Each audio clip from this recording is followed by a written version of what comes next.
patrie ou la mort, nous vaincrons. Joseph Kabila a convoqué aujourd'hui dans le Sénat par l'auditeur général et à haute cour militaire. En même temps aussi, auditeur et à haute cour militaire a été convoqué dans le Sénat. Tokoye bango na émission ya Mukola lelo. Ni les alliés que le Canada on a Sud Kivu. Les Wazalendo tout feu tout flamme. Que ce soit dans le nord, que ce soit dans le Sud Kivu. Territoire ya Kaele, dans le Sud Kivu. Armée rwandaise, pourchassée par les Wazalendo. Les Wazachou baza couvert dans l'article 63 de la Constitution, où il oblige tous les Congolais à les droits et les devoirs sacrés de défendre le pays et son intégrité territoriale face à une menace ou une agression extérieure. Les Wazalendo tout feu tout flamme. Tokoyeba, qu'est-ce qui se passe dans le nord, dans le Sud Kivu? Mission à Mukola lelo. La diplomatie agissante, Fachi Béton, to commis à niveau nini. Les Burundais, avec leur président Ndayishimiye, Baboyi na bango, ba Congolais nyoso bazana ba zone occupée par l'armée rwandaise et les terroristes du M23, bakota na mboka ya Burundi, na ba certificat délivré par ba terroristes M23, ba Burundais baboyi. Ndayishimiye boyi. Le président burundais a parlé à l'Obinin. Tokoye bango na émission ya Mukolo ya lelo. Sans plus tarder, les alibongo humble serviteur na bino. Na kombo Jonas Ngandou surnommé Charles Onana. La paire a changé de côté.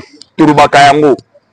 Joseph Kabila dit Hippolyte Kanambe tata mokonza ekolo ya kala. Oya dirigeant Congo pendant plus de 18 ans. Vous voyez qu'il y a implication dans la déstabilisation à Congo, lelo est avéré parce qu'il y a Kobombe Zali de susciter. Que ce soit Bamobondo, que ce soit le M23, bar RDF, que ce soit AFC, c'est toujours lui. Je ne vous dirai pas adieu, mais je vous dirai à bientôt.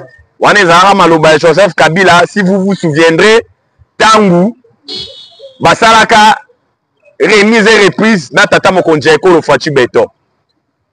Mais lelo oyo justice congolaise haute cour militaire ba solo la kina Sénat balobi te tozana posa bolongola ba immunité ya Joseph Kabila en tant que sénateur à vie.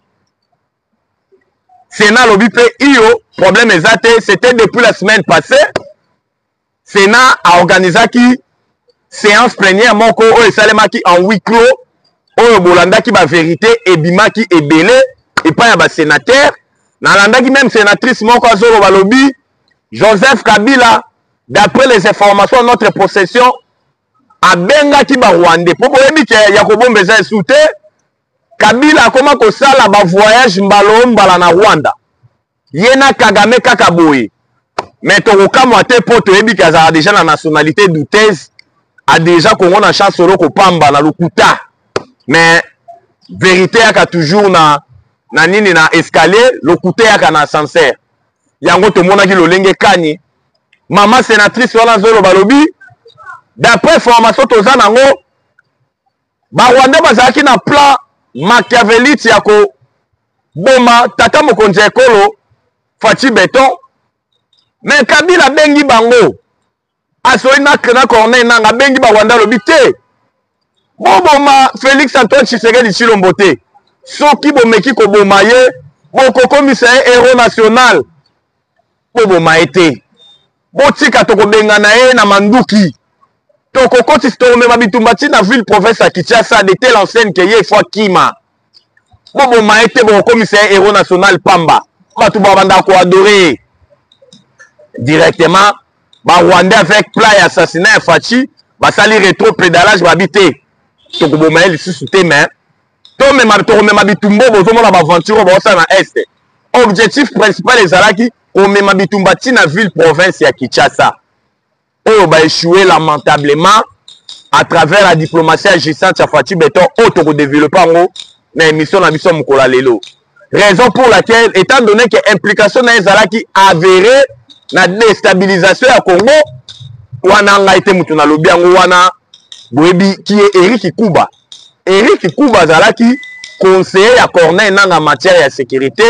Oh bakangaki ye na mboka Tanzanie. Oh Tanzanie a estradelaki biso ye. Azongisengaki biso ye na Congo. Apesaki ye na maboko ya ba autorité.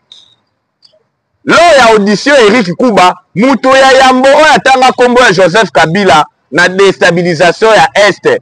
Le commandant suprême adjoint ya le M23 ba RDF AFC, c'est Joseph Kabila. Botu na Eric Kuba. Eric Kuba lobi yakolia manduki monsolo mutu apesa rabiso yango c'est Joseph Kabila. Yango bomonaka Fatia Lekambala moko alobi mokonzi ya AFC bar M23 bar RDF c'est Joseph Kabila. Yango bomoni ba implication na ye na ma déstabilisation congolaise ezalaki tellement avéré. Haute cour militaire na biso esengi na Sénat balongola ba immunité na ye en tant que sénateur à vie, parce que tout le monde qui même na Sénat et il a créé mbilinga koloba ete aza couvert na la loi sur le statut des anciens chefs de l'État. Mais haute cour militaire esengi comme sénateur à vie. Boyebi kaza na statut ya sénateur pe à vie. Oyo bakoki kolongola ka pe ba immunité na ye balongoli yango batie maintenant na maboko ya justice. Commission au Sénat a tchaki en place après ça a musala pendant 72 heures 3 jours. Commission ne sali musala na yango. Tant commission ne sali musala na yango. À partir hier, le lundi, ba signalé biso déjà que commission a déposé déjà un rapport na ye na bureau ya Sénat. Vous dites que le Sénat zali ko kambama na mwana mboka Sama Lukonde Michel. Ba déposé un rapport na bango na bureau ya Sénat. Tant va déposer rapport à partir ya mukolo ya lobby Sénat bengisaki auditeur général ya haute ou cour militaire ayoka auditeur général pour bangonde basengi balongola immunité à Joseph Kabila justice militaire congolaise et puis bazali ko prendre biso ke mukolo ya lelo Sénat pe abengisi Joseph Kabila Kabange mais boyebi ke azana mboka te abima na exil forcé na ba plan oyo asi azalaki nango na mutu ya ko déstabiliser Congo pour na mutu ya Joseph Kabila Congo ezaki lokwa royaume ya tata na ye a dirigé yango pendant plus de 18 ans.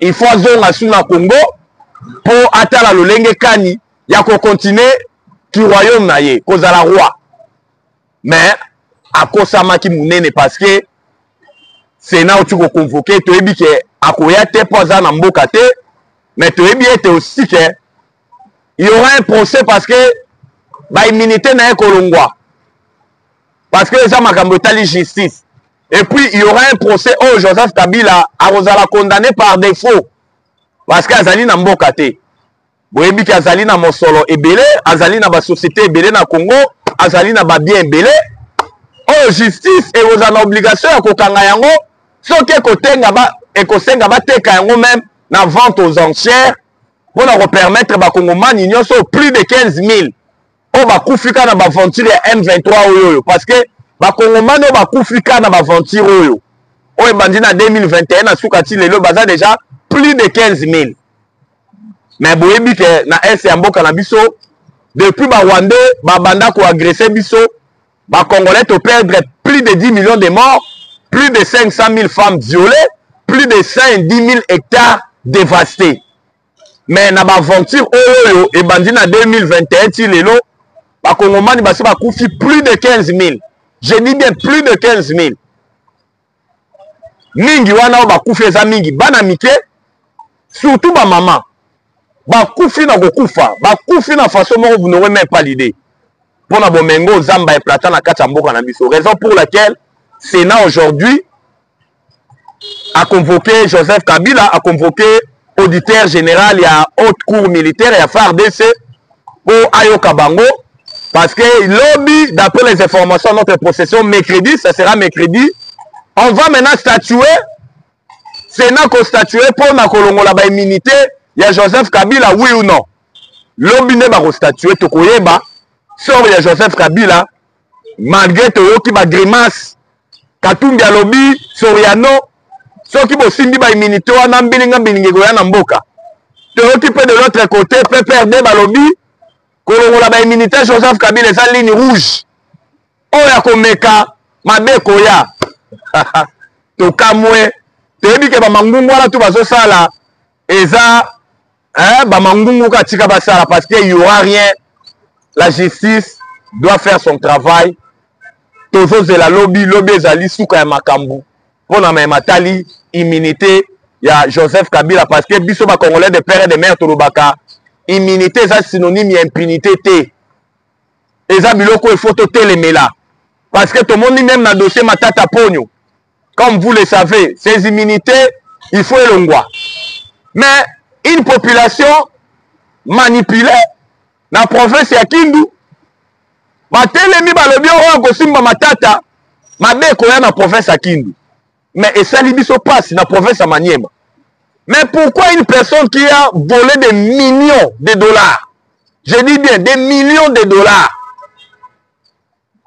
après avoir manipulé bino na ba 5 000 ba 10 000 bon l'équipe bon bakeno soki muto kosimba ya romona oyo koya totika justice et sala musala na yango totika justice et dire les droits ndenge balobaka totika justice azala indépendante azala au milieu des villages à établir culpabilité à Moutou de telle enseigne que Mokano etangama na infraction Moutou asali parce que tant ou goma na Bukavu koyaki totika komona te nous les ressortissants de telle province toye côté mais la armée rwandaise na ba terroriste M23 ndenge gome koyi to mona ki angote mais chose grave et étonnante les loyo e komi c'est quand likambo selemi nous les ressortissants de basimba Matata Ponyo nous les ressortissants basimba Hippolyte Kanambedi Joseph Kabila nous les ressortissants de yango to ko interpeller ba kongomani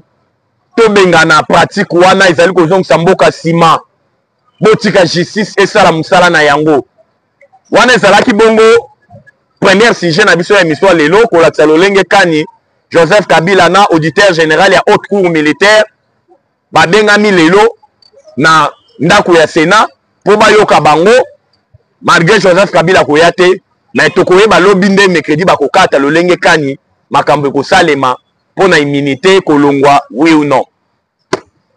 Il n'y a jamais eu le développement là où il y a la guerre.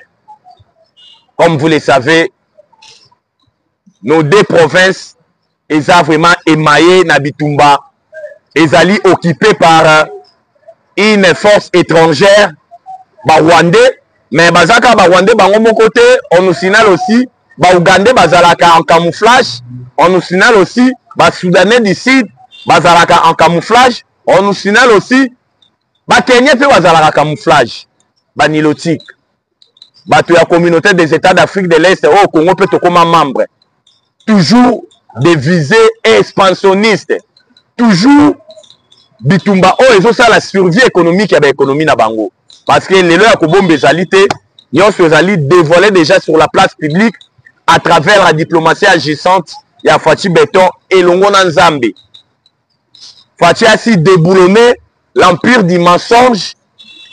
Il y a les sanguinaires Paul Kagame cousi pendant 30 ans.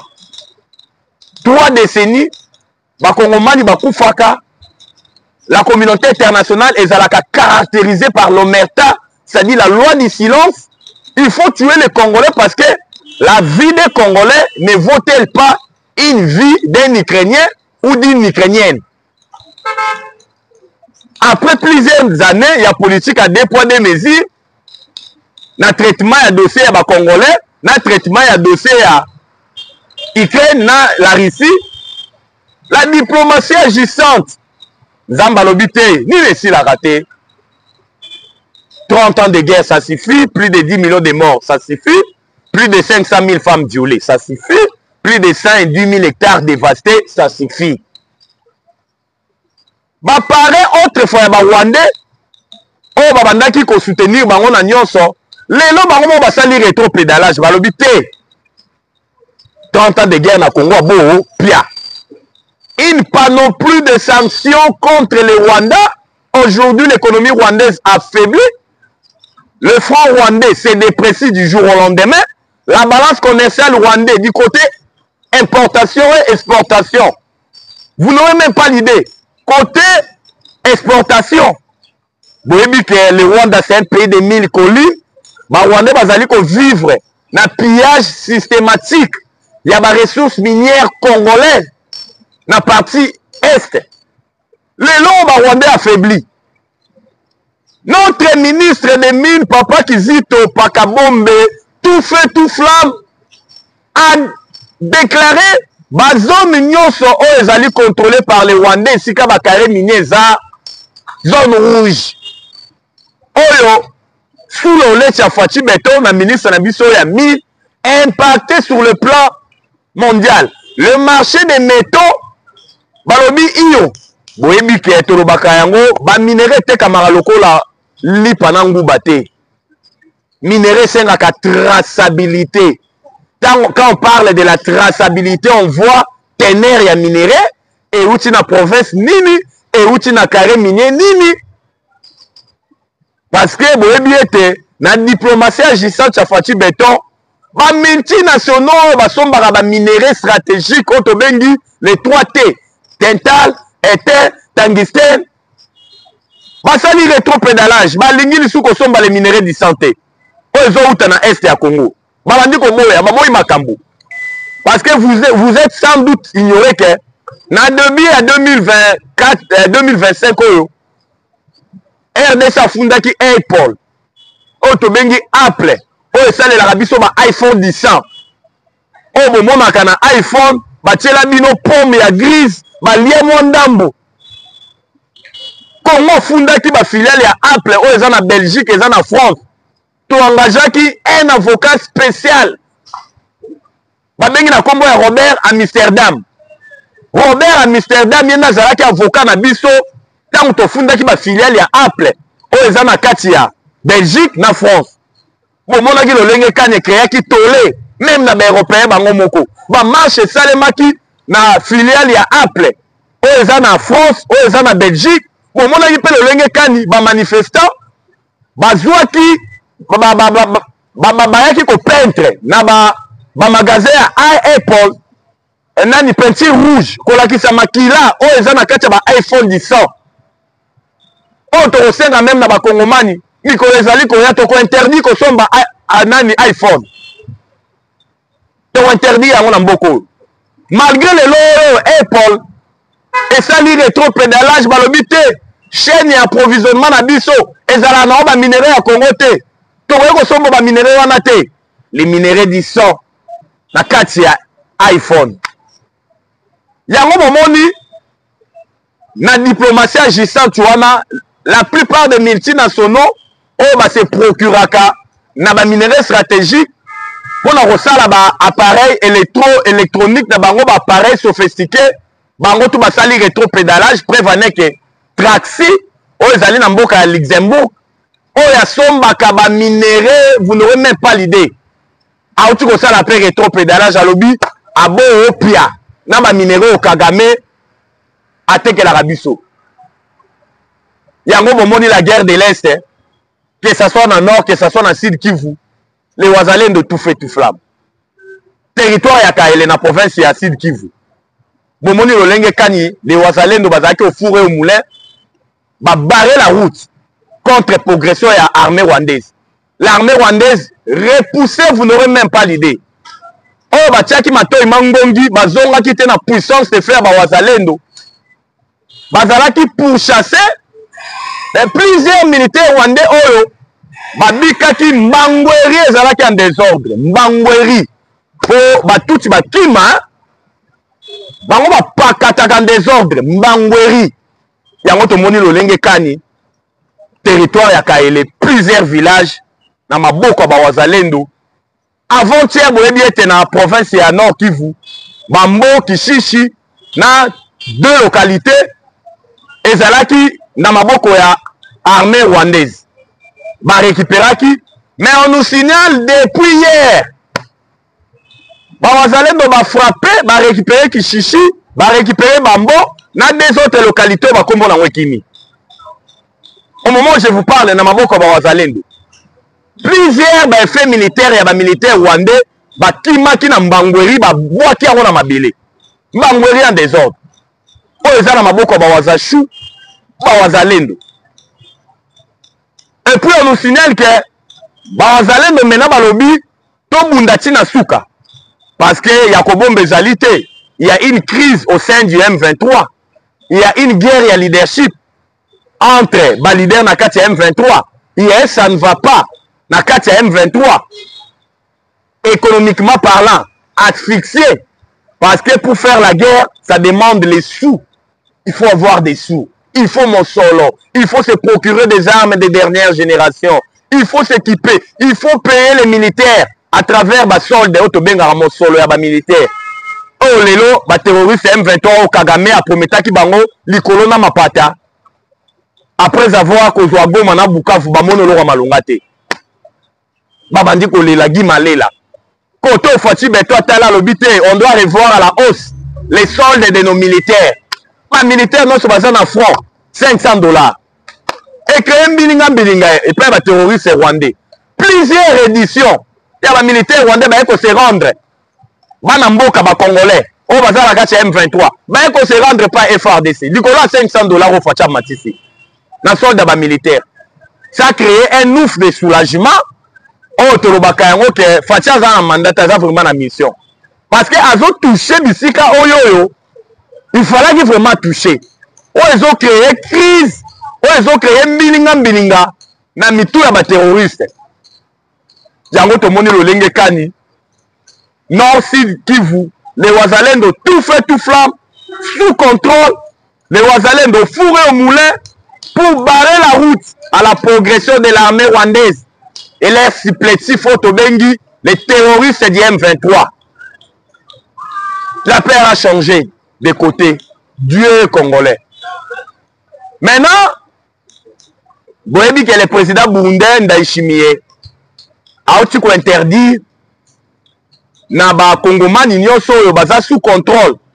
Baza na ba territoire baza sous contrôle ya force étrangère ba Rwandais et les supplétifs Otobengi les terroristes du M23.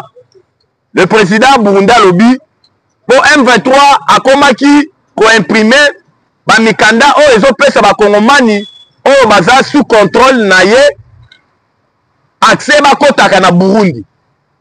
Le président burundais Ndayishimiye boyi alobi ba Kongomani nyonso baza bisika M23 zali ko contrôler baza na droit ya kokota na Burundi te na mukanda ko ute pa ya bale M23.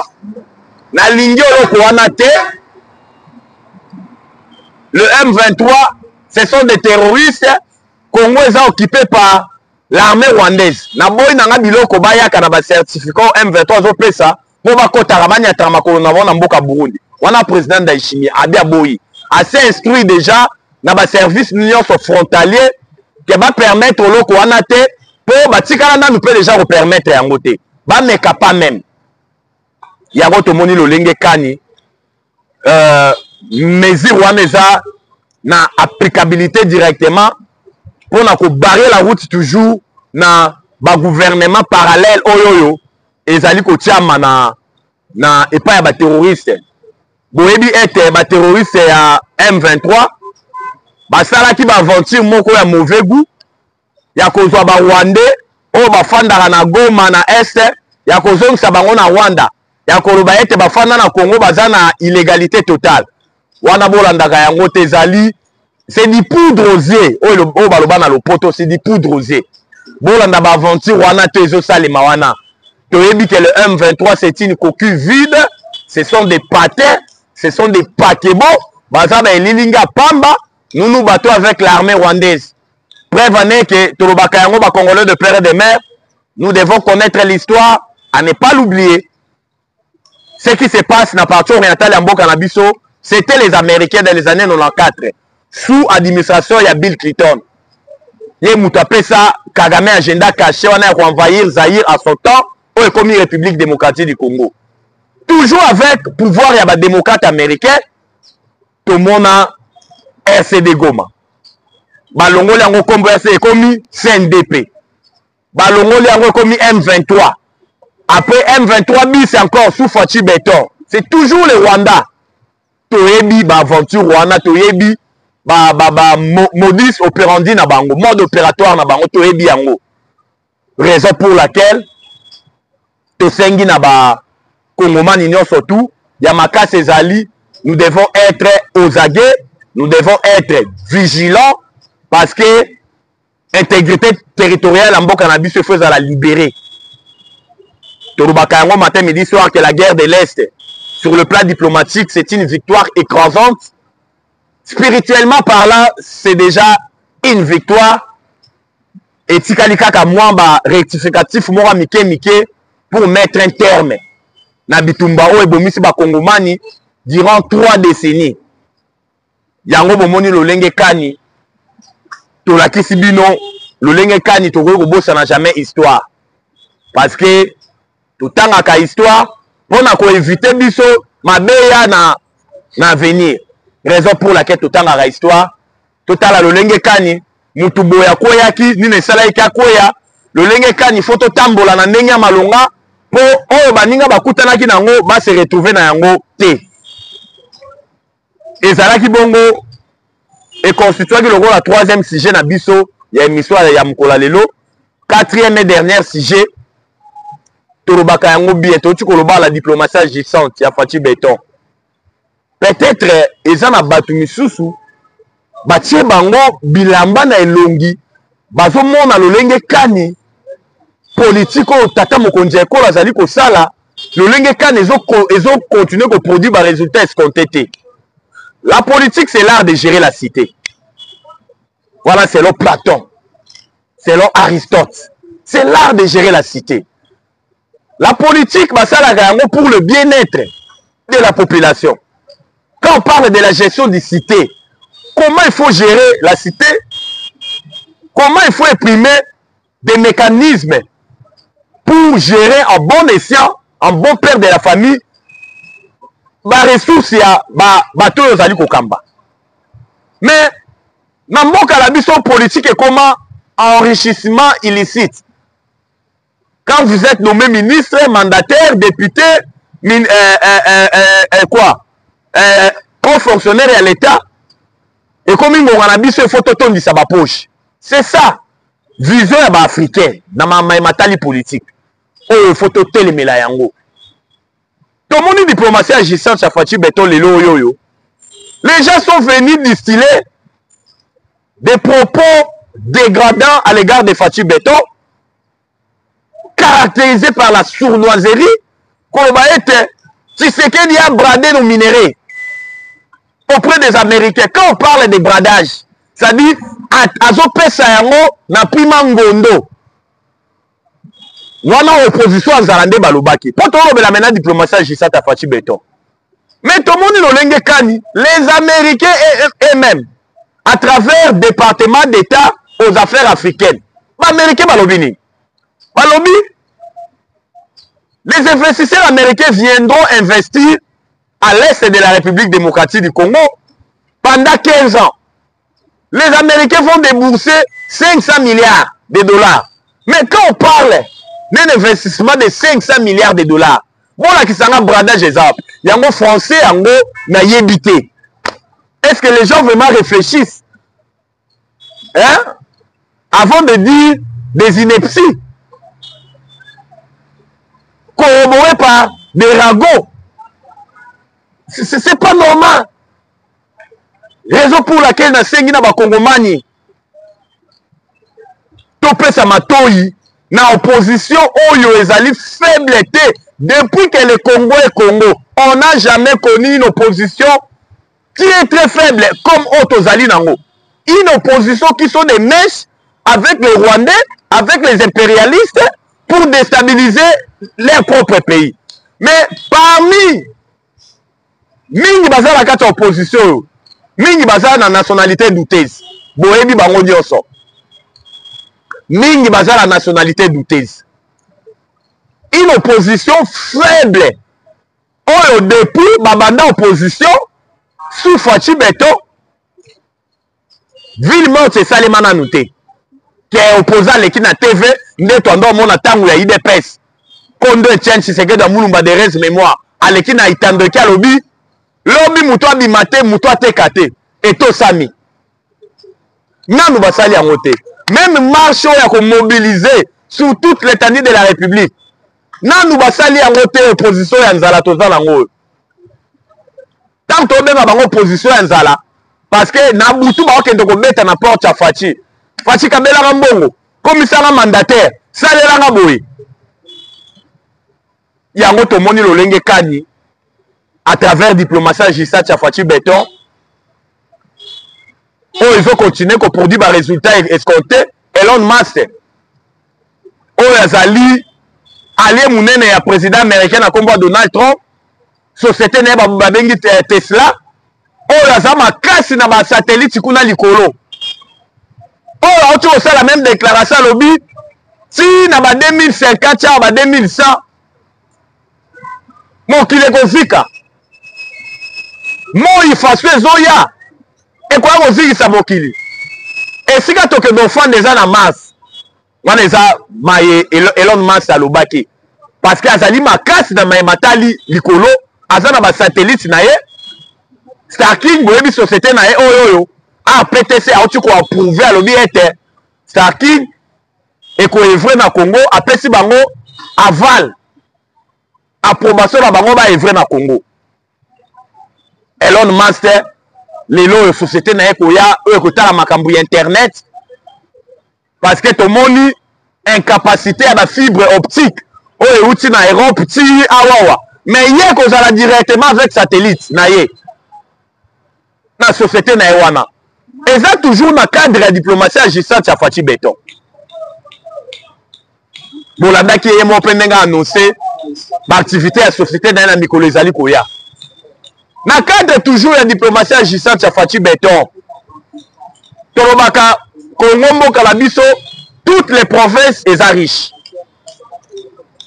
tosengi na bandeko na biso ya Congo central nayebi ke boza presse bozala kimia mpona manganèse oyo bakoexploite kala mingi te na Luozi. Manganèse oyo eza na teneur du jamais vu oyo ekopesa bamilliard oyo ekobooste économie ya Congo central à travers manganèse wana eza na teneur moko du jamais vu mais ebatama na yango ya ebele ezalaki ya koloba boyeba ete bachaîne na biso eza likambo ya ngonga mpona lelo tosuki awa numéro na biso eza plus 243 89 77 525 44 plus 243 89 77 525 44. La patrie ou la mort, la patrie ou la mort, la patrie ou la mort, Bitumba Esili. J'ai dit et je vous remercie.